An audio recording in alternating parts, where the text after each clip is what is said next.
Ontem eu falei bastante sobre PCC com o Dr. Lincoln, né? Você acompanhou? Tá com o cara certo, sim. Queria que, pô, você falasse aí também, pelo que você tá acompanhando, sobre essa situação envolvendo o primeiro comando da capital. O que você tem pesquisado? O Dr. Lincoln ontem ele deu uma afirmação forte, que ele falou que não tem esse negócio de uma nova facção. Tá. Inclusive ele falou: "Pô, estão até dando nome já, É, PCP". PCP, os caras E tá não tem falando. nada disso, não existe um Hum, fundamento. Quem falou isso não sabe o que tá falando, foi os caras. palavra dele, né. Eu até fiquei, pô, meio assim, mas beleza, respeitei, porque inclusive nós repercutimos aqui no canal, né, cortes citando PCP com as informações que a gente tinha, né. É. Agora, respeito, né, a autoridade e acredito que ele tem condições e fundamento suficiente para fazer essa afirmação. Então, cara, o que que você está acompanhando sobre isso? Se racha, qual é o caminho aí do PCC, levando em consideração essa fala do Dr. Lincoln também? Cara, é assim, ó. Eu concordo com ele, tá? Eu até disse aqui, não sei se foi na última participação, se foi aqui ou em algum outro lugar, que a característica do PCC não é a primeira crise de liderança que o primeiro comando passa, e a característica do primeiro comando é sempre persistir enquanto os líderes são trocados. E tá acontecendo realmente uma guerra de liderança, uma briga de liderança. Mas ao meu ver, Glauber, não é uma briga de liderança para formar uma outra organização. É a briga pela marca. Quando a gente fala marca, é assim, ó, vamos lá. Sempre gosto de trabalhar nesse tema. Pense que o primeiro comando fosse um CNPJ, uma empresa, uma marca. Ela tá em vários lugares. Tá na periferia, tá dentro da prisão, ela tem certas regras, tem os caras que são os componentes da cúpula. Ela é estruturada como a Voris Aquai na Rússia. E em tempos, ela passa por uma crise de liderança. Porque vão nascendo pessoas ali dentro e vão crescendo pessoas e desenvolvendo que querem levar a marca e a máquina para outro lugar. Certo? Hoje, o primeiro comando, ele tá no comércio ilegal de substâncias, dentro e fora do país. Como o Dr. Lincoln falou, ele tem contatos com máfias de todos os lugares que você imaginar.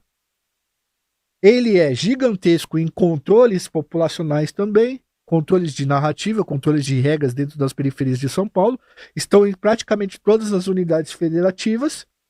Por que, que você vai sair de uma organização deste tamanho para formar uma outra organização? O que você vai fazer é lutar pela máquina, que já está consolidada. Eu não me recordo se o Lincoln falou quanto que o primeiro comando eles pesquisaram o que eles fazem por ano. É Ele deu os números 1 aqui. bilhão de dólares. Cara, aí você. 1 bilhão de dólares. Então vamos conversar agora sobre isso aí. Imagina uma empresa que fatura 1 bilhão de dólares. Que todo mundo sabe o nome e muita gente teme esse nome. Como que você vai sair disso daí e formar uma outra organização para começar, sei lá, 10% do caminho, metade do caminho? Não, você vai lutar para tomar essa posição de liderança. E aí, cara, dentro do próprio primeiro comando tem vários grupos de várias pessoas que, enfim, eu sempre me reportei esse cara, eu gosto mais desse cara, quem tá certo, quem tá... Então é como se fosse dois comandos dentro do próprio comando. Então a briga, para mim, não é para formar uma outra organização. É para tomar conta dessa que tá aí e rende isso de dinheiro.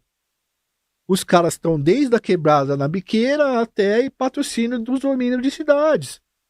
Então é uma briga, eu acredito que seja uma briga pela marca, pelo nome e pela, enfim, indústria do crime que os caras montaram ao longo desses anos. Vamos lembrar que essa organização, 1993, ela começou a ficar um pouco maior em 2006, 2007, mas de 93 até 2023 dá 30 anos, né? 31 anos e de atividade gigantesca, que começou a ganhar muito dinheiro mesmo a partir de 2008, 2010 por aí, já há 13 anos nesse mercado, tomando muito espaço, muito território, sendo muito conhecido. Aí você forma um PCP, o Glauber, você vai lá negociar lá no Paraguai. Quem é você? Eu sou o cara do PCP. Não, eu não conheço nenhum PCP aqui. Eu negocio há anos com outros caras. E esses caras carregam e levam caminhões para mim aqui e nunca deu nada. Eu não vou fazer isso para você. No Rio de Janeiro é mais fácil porque as organizações na época elas eram um pouco menores e elas tinham um domínio de um território, né, ali. E elas se formaram numa década que o governo estava desarticulando as organizações criminosas. Eu ia te fazer esse paralelo, cara, que é justamente o que aconteceu no Rio de Janeiro, né, que é o terceiro comando, né, Isso. e depois o terceiro comando puro.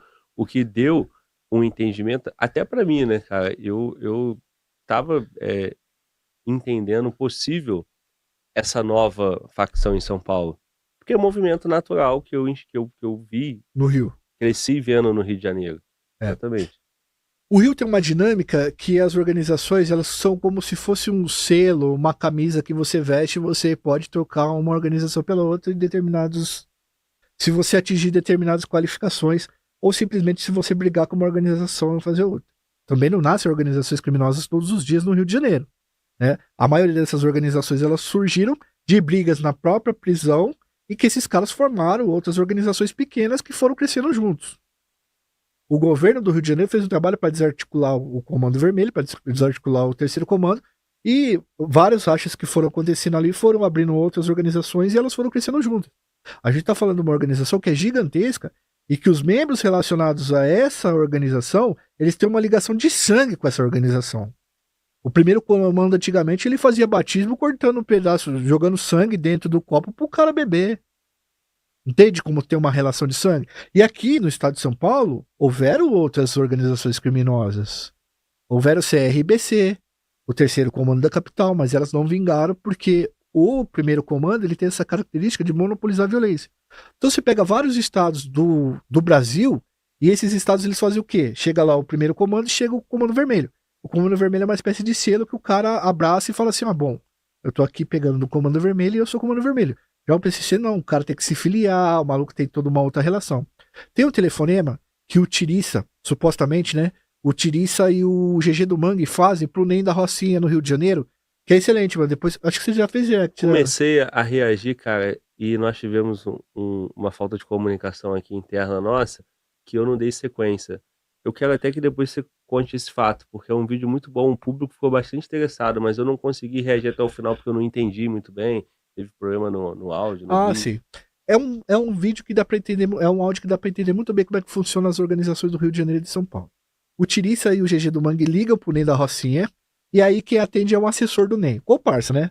E aí o NEM fala, e aí o Tiriça, o GG, o Tiriça fala assim, aí, ó, é o seguinte, aqui é a palavra final do comando, joga meu nome no Google aí que eu não vou falar com o funcionário. E aí o NEM entra na linha na hora. Deu logo uma carteirada porra. Falou, você é louco?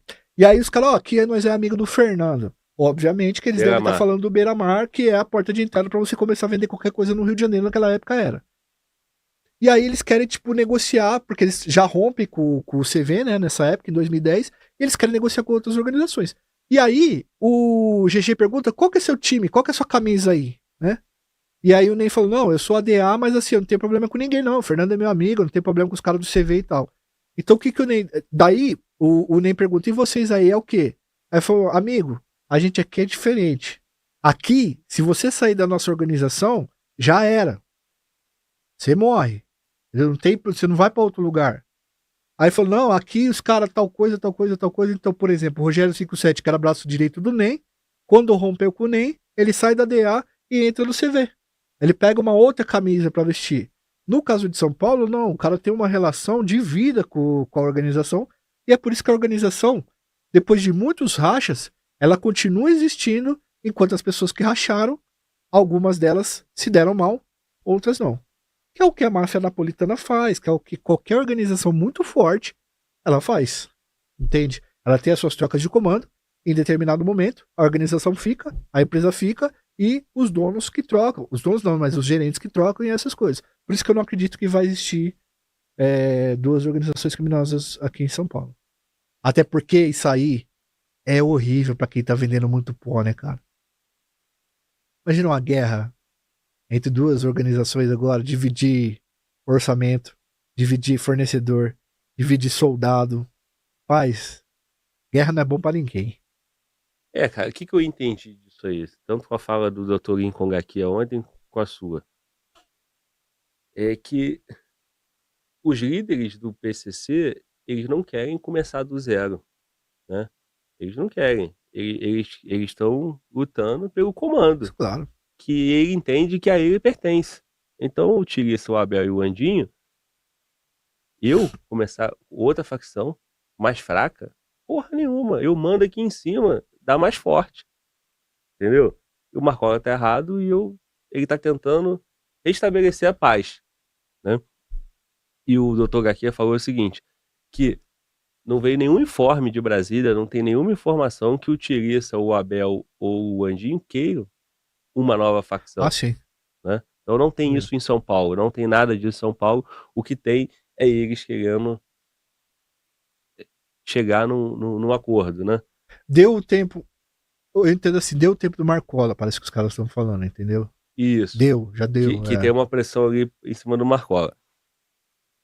Agora, de fato, o São Paulo tem características diferentes, mas a sua resposta, quando tu falou para mim em relação ao terceiro comando, é parecida com o que está acontecendo aqui. Você falou assim, ó, o estado do Rio estava batendo forte e causando e enfraquecendo o Comando Vermelho.